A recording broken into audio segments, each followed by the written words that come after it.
కానీ chief secretary ఏం పట్టించుకోలేదు. అంటే ఈయన మోచేతిలో నీళ్లు తాగే ఈ అధికార యంత్రాంగం ఆయన కుట్రలు కుతంత్రాలు చేస్తే ఆ కుట్రలు కుతంత్రాలు అమలు చేసి ఆయన చేసిన ప్రభుత్వ హత్యల్లో వీళ్ళు కూడా భాగస్వాములు అయ్యే పరిస్థితికి వచ్చారు. ఇది క్షమించరాని నేరం. ఒకసారి ఎన్నికలు అనౌన్స్ చేసిన తర్వాత ప్రభుత్వ యంత్రాంగం అనేది ఎన్నికల కమిషన్ కింద పనిచేస్తుంది. ఆల్ పార్టీస్ కూడా ఈక్వల్ ఫుట్టింగ్ ఉండాలి. ఈరోజు ముఖ్యమంత్రి ఆఫీసు కూడా ఎన్నికల్లో పనిచేసుకున్నప్పుడు మాతో సమానంగానే ఉండాలి. అన్ని రాజకీయ పార్టీలు కూడా సమానంగానే ఉంటాయి, సమాన అవకాశాలు ఉంటాయి. అలాంటి సమాన అవకాశాలు ఉండే సమయంలో కుట్ర తీయడం చాలా దుర్మార్గం. మళ్ళీ అదే కుట్రలకు తెరలేపారు. ఈరోజు మీరు చూస్తే మేము డిమాండ్ చేసింది చాలా క్లియర్గా, ఇంటి దగ్గర డిస్ట్రిబ్యూట్ చేయండి. ఇది సాధ్యం. మీకు ఆఫీసర్స్ ఉన్నారు, సచివాలయం ఉంది, యంత్రాంగం ఉంది. ఇది పెద్ద కష్టమైన పని కాదు అని చాలా స్పష్టంగా చెప్తే మళ్ళీ ఈ ముఖ్యమంత్రి ప్రధాన కార్యదర్శి, ప్రభుత్వ ప్రధాన కార్యదర్శి జవహర్ రెడ్డి, పిఎంఓలో ఉండే ముఖ్య పైరవికారుడు, పెద్ద పైరవికారుడు ఇతను ధనంజయ రెడ్డి, ఇదే పని ఒక మిడిల్ మ్యాన్ బ్రోకరేజ్ చేస్తూ ఉంటాడు ఆయన. ఇంకొక పక్క సర్ఫ్ సిఇఓ మురళీధర్ రెడ్డి, వీళ్ళు కలిసి మళ్ళీ అదే కుట్రకు తెరలేపారు. ఈరోజు మా డిమాండ్ చాలా స్పష్టంగా చాలాసార్లు వెళ్ళాం, ఎలక్షన్ కమిషన్కి ఇచ్చాం, సిఎస్ ఇచ్చాం, చీఫ్ సెక్రటరీకి ఇచ్చాం, గవర్నర్కి ఇచ్చాం. ఎన్డీఏ పార్ట్నర్స్ అన్నీ కూడా అందరం కలిసి ఇంటి దగ్గరనే డిస్ట్రిబ్యూట్ చేయాలి, ఇది సాధ్యం, దీనికి అనుకూలమైన స్టాఫ్ ఉన్నారు అని చాలా స్పష్టంగా రిప్రజెంటేషన్స్ ఇచ్చాం. ఇచ్చినప్పటికీ ఈరోజు మీరు చూస్తే ఎన్నికల కమిషన్ ఒకటి చెప్పారు, ఇది పెద్ద కష్టం కాదు, మీరు ఏ విధంగా అయినా సరే దీన్ని అమలు చేయమని వాళ్ళు పంపించారు. ఆమోదయోగ్యంగా అమలు చేయమని పంపించారు. అమలు చేయమని పంపించి ఆదేశాలు ఇస్తే పోయినసారి జరిగిన సంఘటనలు పునరావృతం కాకుండా కూడా చూడమన్నారు. ఈ 33 ఏవైతే హత్యలు జరిగాయో అలాంటి జరగనీయకుండా చూడండి, ఇవన్నీ కూడా జాగ్రత్తగా చేయమని చెప్పారు. చెప్పిన తర్వాత ఈరోజు చూస్తే మళ్ళీ ఒక విషయంలో మీరు చూసుకున్నప్పుడు వీళ్ళందరికీ 1,20,000 మంది, 26,000 మంది స్టాఫ్ ఉన్నారు, 15,000 మంది పంచాయతీ సెక్రటరీలు ఉన్నారు, 5,000 మంది వెలుగు సిబ్బంది ఉన్నారు, 5,000 మంది వ్యవసాయ సిబ్బంది ఉన్నారు, 3,000 మంది హార్టికల్చర్ సిబ్బంది ఉన్నారు. వీళ్ళందరూ గ్రామ స్థాయిలో ఉన్నారు. అంటే మొత్తం కలిసి వీళ్ళంతా ఒక్కొక్క వ్యక్తి ఇవ్వాల్సిన 45 పెన్షన్లు. ఆ ఊర్లో ఉండే వ్యక్తి ఆ ఊరి వీధులు కానీ ఎవరెక్కడ ఉన్నారో అన్నీ తెలుసు వీళ్ళకు. లేకపోతే వీళ్ళెందుకు పంచాయతీ సెక్రటరీ? పంచాయతీ లెవెల్లో సెక్రటరేట్ దీనికి అంటే వాళ్ళందరూ తెలుసు. తెలిసినప్పుడు ఒక్కొక్కరు 45 ఇవ్వాలి. రెండోది వీళ్ళు పోయినప్పుడు ఫింగర్ ప్రింట్ తీసుకుంటారు, ఐరిష్ తీసుకుంటారు, ఎవ్రీవేర్ బ్యాండ్ విత్ ఉంది. పంచాయతీ ఆఫీసుల్లో ఇచ్చేదే ఇంటి దగ్గర ఇస్తారు. దానికి వీళ్ళకి ఇబ్బంది ఏంటి అంటే అది చేయకుండా ఈరోజు మీరు చూసి మొండికేశారు. ఎన్నికల కమిషన్ చెప్పినా వినకుండా మొండికేసి మళ్ళీ ఈరోజు మీరు చూసి కుంటి సాకులు చెప్పి ఇది అడిగి పోలేము అంటే వాడికి దారి తెలియదు, ఊర్లో ఉండేవాడికి దారి తెలియదు, ఇల్లు తెలియకుండా వీడు ఉద్యోగం చేస్తున్నారు. అంటే ఎలాంటి కుట్రలు చేస్తున్నారో మీరు చూస్తే అలాంటి కుట్రలు చేసి మళ్ళీ ఇప్పుడు కొత్తగా బ్యాంకులో వేస్తామని అన్నారు. నేను అడుగుతున్నా, లాస్ట్ టైం మీరేం చెప్పారు? మా దగ్గర బ్యాంక్ అకౌంట్స్ లేవని చెప్పారు. పోయిన నెలలో లేని అకౌంట్లు ఇప్పుడు ఎట్టొచ్చాయి? You answer this. అంటే మీ కుట్రలు ఏం చేసినా ప్రజలు నమ్మతారని, లేకుంటే మేము కూడా ఒప్పుకుంటామని. ఇది ఏమాత్రం ఆమోదయోగ్యం కాదు.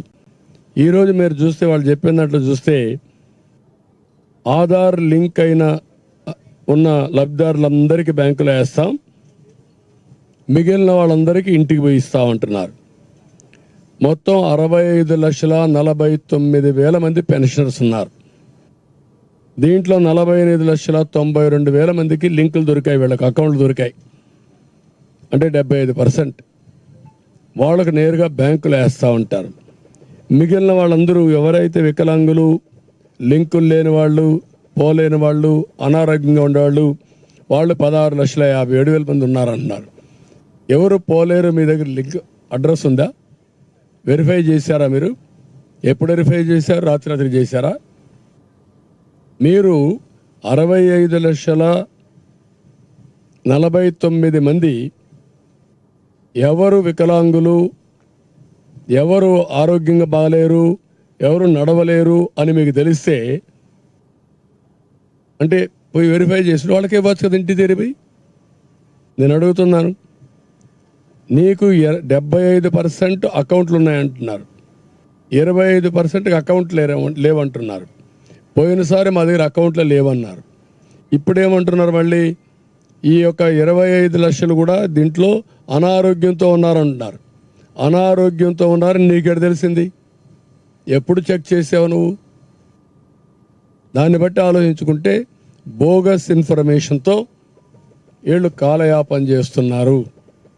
ఇది కరెక్ట్ అప్రోచ్ కాదు, ఇది వాస్తవానికి దూరం. ఈ విషయం వీళ్ళు గుర్తుపెట్టుకోవాల్సిన అవసరం ఉంది. ప్రజల్ని మోసం చేయొద్దండి.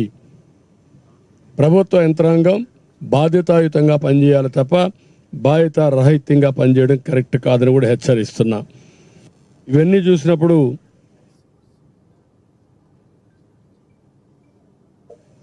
దీనివల్ల చాలామంది అకౌంట్ వేస్తాం. ముసలి వాళ్ళకు అకౌంట్ వేసిన తర్వాత బ్యాంకులో పడిందా లేదా తెలుసుకోవాలి కదా. ఎవరు చెప్పాలి వీళ్ళకు? దానికి ఇప్పుడు అందరూ సెల్ ఫోన్లో చూసుకుంటారా ముసలి వాళ్ళందరూ? ఆ శక్తి ఉందా? అంటే మీరు ఎన్ని డ్రామాలంటే మళ్ళా వీళ్ళ ఆ బ్యాంక్కి వెళ్ళాలి. అంటే నిన్న సచివాలయం చుట్టూరు తిప్పించారు, ఇప్పుడు బ్యాంకుల చుట్టూరు తిప్పిస్తారు. ఒక విషయాన్ని ఎంత కాంప్లికేట్ చేస్తున్నారంటే, ఏ విధంగా ప్రజల జీవితాలతో ఆడుకుంటున్నారంటే, ఇంత మునుపు 2 కిలోమీటర్లు 3 కిలోమీటర్లు వచ్చేవాడిని, ఇప్పుడు బ్యాంక్ అయితే 5 కిలోమీటర్లు ఉంటుంది. కనీసం అన్ని ఊర్లలో పక్కనే బ్యాంక్ ఉండదు. ప్రతి ఒక్క పంచాయతీలో కూడా కొన్ని బ్యాంకులు ఉండవు. అంటే పంచాయతీలు ఇచ్చేది పోయి ఇప్పుడు వేరే దగ్గరికి పోవాలి. అక్కడ మేనేజర్ లేకపోతే పడిగాపులు గాయాలి. అంటే వీళ్ళ అవసరానికి డబ్బులు రాకుండా చేసి మళ్ళీ నిందలేయాలి, బురద జల్లాలి. ఇది ఒక కార్యక్రమం కింద పెట్టుకొని కుట్ర చేసేదానికి తెరలేపారు. దీన్ని నేను చాలా తీవ్రంగా ఖండిస్తున్నా. 45-46 డిగ్రీలు టెంపరేచర్, వడగాల్పులు, మంచినీళ్ళు లేని పరిస్థితి చాలా గ్రామాల్లో. ఇలాంటి సందర్భంలో ఇప్పుడు ఎక్కడ చూసినా మంచినీళ్ల కోసం ఆందోళన చేస్తున్నారు. ఇంకొక పక్కన ఇలాంటివి చేసి ముసలి వాళ్ళు ఎప్పుడు కూడా ఒక ప్రమాదం ఉంటుంది, బలహీనంగా ఉంటారు. పండుటాకు మారిగా చిన్న గాలి వస్తే ఆకు రాలిపోతుంది. అలాంటి ముసలి వాళ్ళని మండు టెండల్లో బ్యాంకుల చుట్టూ తిప్పుతామనడం ఏ విధంగా సబబు అని అడుగుతున్నా. సమాధానం చెప్పమంటున్నా. అంటే ఇదేనా మీకు స్ఫూర్తిని అడుగుతున్నా. ఇదేనా కేంద్ర ప్రభుత్వం ఎన్నికల కమిషన్ ఇచ్చిన ఆర్డర్స్ అని అడుగుతున్నా. ఇబ్బంది లేకుండా పాత సిస్టమ్ ప్రకారమే వాలంటీర్స్ కాకుండా మిగిలిన వాళ్ళ దగ్గర మీరు పెన్షన్లు డిస్ట్రిబ్యూట్ చేయండి అని చెప్పారు. అది ఇవ్వడానికి ఇన్ని నాటకాలు ఏంటి? ఇన్ని నాటకాలు చెప్పి ఈరోజు వాళ్ళ దగ్గర అకౌంట్ వివరాలు ఉండవు. అదే మరి నిబంధనలు అవసరం అనుకుంటే ఏమేం కావాలనో వాళ్ళు ఎప్పుడో తెలియదు, పోయిన తర్వాత వాడు ఉంటాడని తెలియదు. ఈ విధంగా అనేక కారణాలతో మళ్ళీ వీళ్ళందరినీ ఇబ్బంది పెట్టే పరిస్థితికి వచ్చారు. ఇది చాలా దుర్మార్గం. ఇది నేను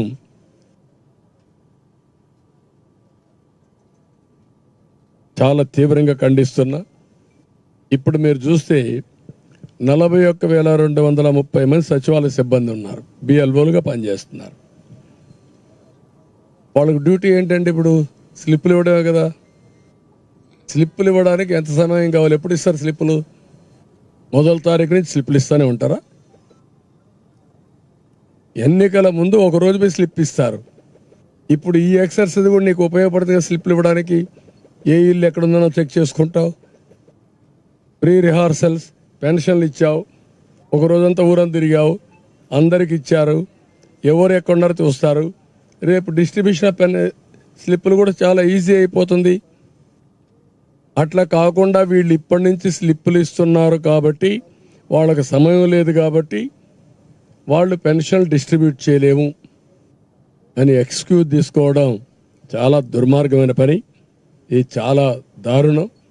13వ తారీఖున జరిగే ఎన్నికలకి 1వ తారీఖు నుంచి స్లిప్పులు ఇస్తారంట. ఎవడు నేర్పిస్తారు అడ్మినిస్ట్రేషన్? నేను కూడా 14 ఏళ్ళు ముఖ్యమంత్రిగా చేశాను. నా కింద కూడా పనిచేశారు మీరంతా. ఆ రోజు ఎట్లా చేశారు మీరు? పరిగెత్తిచ్చాం మిమ్మల్ని, సమర్థవంతంగా పనిచేశారు. ఇప్పుడు మొండికేశారు మీరు. ప్రజలకు సేవ చేయడానికి కాకుండా మీరు ఏదైతే ఒక లాయల్టీస్ ప్రజలకు ఉండాల్సిన మీరు, ప్రజలు డబ్బులు తినే మీరు, ప్రజల కోసం పనిచేస్తామని ప్రమాణం చేసి ఐఏఎస్ పాస్ అయిన మీరు, ఒక వ్యక్తి ప్రయోజనాల కోసం, ఒక పార్టీ ప్రయోజనాల కోసం పనిచేయడం తప్పు. దీన్ని నేను చాలా తీవ్రంగా ఖండిస్తున్నా, గర్హిస్తున్నా. అందుకే మేము చాలాసార్లు చెప్పాం, ఈ అధికారుల వల్ల నష్టం వస్తుంది. అలాంటి టెయింటెడ్ ఆఫీసర్స్ అంతా ప్రజాస్వామ్యానికే ప్రమాదం. అలాంటి వాళ్ళు ఎన్నికల డ్యూటీలు కూడా ఉండడానికి అర్హులు కాదు. రేపు పెన్షన్లు డిస్ట్రిబ్యూట్ చేయలేని మీ అసమర్థత ఎన్నికలు నిర్వహిస్తారంటే మీరు? నేను అడుగుతున్న స్ట్రైట్ క్వశ్చన్. ఇక్కడేం గొడవలు లేవు, ఇంటింటికి పోయి ఇచ్చే పని. రేపు 3-4 రాజకీయ పార్టీలు ఉంటారు, రౌడీలు ఉంటారు, సైర్ విహారం చేస్తారు, బూత్ క్యాప్చరింగ్ చేస్తారు. ఓటర్లకు ఏం రక్షణ ఇస్తారు? ఏ విధంగా ప్రొటెక్షన్ ఇస్తారు మీరు? You answer this. అందుకే ఇలాంటి యంత్రాంగం వల్ల ప్రమాదం. ఎన్నికల కమిషన్ కూడా అప్రమత్తంగా ఉండాలి. ప్రజాస్వామ్యయుతంగా ఎన్నికలు జరగాలి. ఎన్నికలు డిక్లేర్ చేసిన తర్వాత అన్ని రాజకీయ పార్టీలు ఒకటే ప్లాట్ఫామ్, యూనిఫామ్గా అందరికి సమాన అవకాశాలు ఉండాలి. ముఖ్యమంత్రి కాబట్టి ప్రభుత్వ యంత్రాంగం మొత్తం వాడుకోవచ్చు, బస్సులు వాడుకోవచ్చు, లేకుంటే గ్రౌండ్స్ వాడుకోవచ్చు, లేకుంటే ఇంకోటి వాడుకోవచ్చు. నో, లేకుంటే ఇంకా బెదిరించి అందరినీ మనుషులు తీసుకురావచ్చు. ఇవన్నీ జరగడానికి వీల్లేదు. ఆ విషయం ప్రభుత్వ యంత్రాంగం గుర్తుపెట్టుకోవాలి, ఎన్నికల కమిషన్ గుర్తుపెట్టుకోవాలి. అందుకే దీన్ని స్పెసిఫిక్గా మళ్ళీ చెప్తున్నా, ఎవరికైనా సరే ఏమైనా జరిగితే, ఎవరైనా కానీ చనిపోతే అది మీరు చేసిన హత్య కింద వస్తుంది. ఆ విషయం మీరు గుర్తుపెట్టుకోండి. ఏ ఒక్క వ్యక్తి కూడా చనిపోకుండా, ఏ ఒక్క వ్యక్తికి కూడా ఇబ్బంది లేకుండా మీరు పెన్షన్ డిస్ట్రిబ్యూట్ చేయాల్సిన బాధ్యత మీది. తమాషాలు ఆడద్దండి ప్రజా జీవితం అంటే. మీకు చేత కాకపోతే మీరు తప్పుకోండి, చేత అయిన వాళ్ళు చేస్తారు ఆ పని. అంతేగాని ఇలాంటి తప్పుడు రాజకీయాలు చేసి, లాలుచే రాజకీయాలు చేసి ఏదో డ్రామాలు ఆడద్దండి. నేను లాస్ట్ టైం అందరికీ ఫోన్లు చేశాను. నిన్న పోయి సిఎస్ ఆఫీస్ ముందర ధర్నా చేసే పరిస్థితికి వచ్చారు అపోజిషన్ పార్టీస్. ఏంటి దౌర్భాగ్యం? Is it right? పెన్షన్ ఇమ్మని గవర్నర్ తెలియబోవాలా మేము? అన్ని రాజకీయ పార్టీలు ఇన్నిసార్లు మాట్లాడాలనా? Is it not the right of the pensioner? వాడు హక్కు కాదా ఇది? బుద్ధి జ్ఞానం, ఇంగిత జ్ఞానం అంటే ఎన్ని జరుగుతాయా? ఇన్నిసార్లు చెప్పించుకోవాలా మీరు మా దగ్గర? ఇన్నిసార్లు డిమాండ్ చేయించుకోవాలా? నేను చాలా తీవ్రంగా ఖండిస్తున్నా. మే నెల ఏ ఒక్కరికి ఇబ్బంది కలిగినా దానికి పూర్తి బాధ్యత ఈ ముగ్గురిదే. చీఫ్ సెక్రటరీ, అదే మరి Shashibhushan who is secretary, CEO Muralidhar Reddy, CMO ఆఫీసులో ఉండే ధనంజయ రెడ్డి. ధనంజయ రెడ్డికి in what way is concern? Chief secretary నీ డ్యూటీ అయిపోయింది, నీ రోల్ లేదు. వన్స్ ఎలక్షన్ అయిపోయిన తర్వాత నీకు రోలే లేదు. అధికార యంత్రాంగం కూడా సీఎంకి అసిస్ట్ చేయడానికి వీల్లేదు. మొన్న ఒక మీటింగ్లో చూశారు, ఏం ధనంజయ కరెక్ట్గా ఉంది అన్నాడు. హూ ఈజ్ ఈ ధనంజయ? ఇదే గవర్నమెంట్ ఎంప్లాయీ. దాని మీద ఎలక్షన్ కమిషన్ సస్పెండ్ చేయాలి అతన్ని. నా సెక్రటరీ నాతో రావడానికి లేదు, నాకు పొలిటికల్గా అసిస్ట్ చేయడానికి వీలు లేదు, ఎక్సెప్ట్ సెక్యూరిటీ. ప్రాణాలు కాపాడడానికి సెక్యూరిటీ ఉంటారు అంతవరకే. Beyond that nobody can assist. నీ సజ్జలను పెట్టుకోను. కాబట్టి ఇవన్నీ గుర్తుపెట్టుకోకుండా పద్ధతి లేని రాజకీయాలు చేయడం, ఇష్టానుసారంగా బిహేవ్ చేయడం, ఇది చాలా దారుణం. దీన్ని చాలా తీవ్రంగా ఖండిస్తున్నా. నేను 9 ఎలక్షన్లు చూసా, 9 ఎలక్షన్లు రాష్ట్ర స్థాయిలో కండక్ట్ చేశా.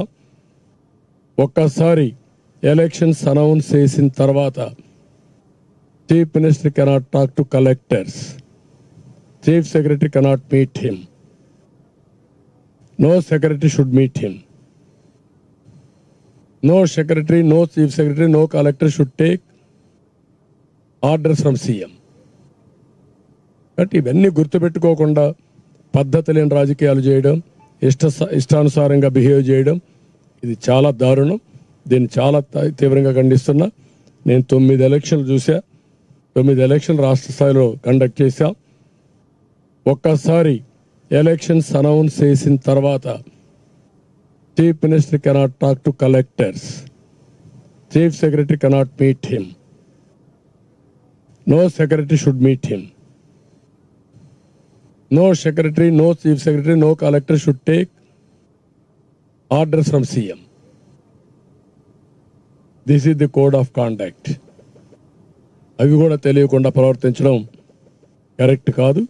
Even not only general elections, even panchayat ఎలక్షన్లో కూడా chief minister cannot talk to chief secretary or collectors who are on election duty.